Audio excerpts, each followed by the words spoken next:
Part 2 છે 6 નંબરનો question. Bharat અને ઇઝરાયલ વચ્ચે સંરક્ષણ સહયોગ અને ટેકનોલોજી શેરિંગ માટેનો સમજૂતી કરાર ક્યાં હસ્તાક્ષરિત થયો? તો તેલ અવિવના અંદર થયો હતો.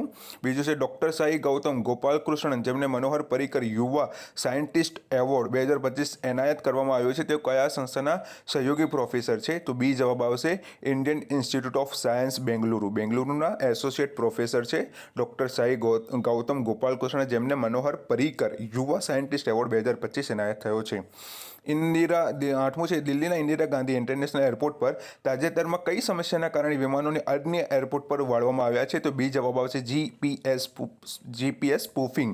જીપીએસ સ્પૂફિંગ મતલબ જીપીએસ જે આપણે અત્યારે તમારું જે ગામ છે એ ગામને બીજી બાજુ દર્શાવી દેવાય, મતલબ ટોટલી અલ્ટર કરી દેવાય પ્લેસને, એને જીપીએસ સ્પૂફિંગ કહેવાય.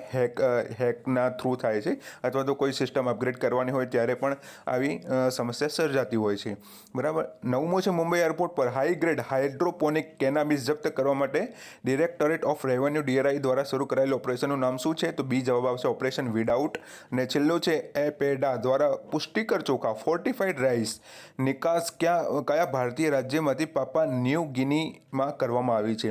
તેનો જવાબ આવશે છત્તીસગઢમાંથી કરવામાં આવી છે. સી જવાબ આવશે 20 મેટ્રિક ટન. આપણે ફોર્ટિફાઈડ રાઈસ મતલબ રાઈસના જે લોટ હોય ને, ચોખાનો લોટ, એના અંદર આયર્ન છે, ફોલિક એસિડ છે અને વિટામિન B12 છે. આ ત્રણે અંદર પોષક તત્વો નાખ્યા પછી એ છે ને એને પછી ચોખાના જે દાણા છે એના અંદર નાખ્યા એ પોષક તત્વો, અને પછી સાદા ચોખા સાથે મિલાઈને એમણે પાપા ન્યૂ ગિનીના અંદર એમણે મોકલ્યા છત્તીસગઢમાંથી 20 મેટ્રિક ટન.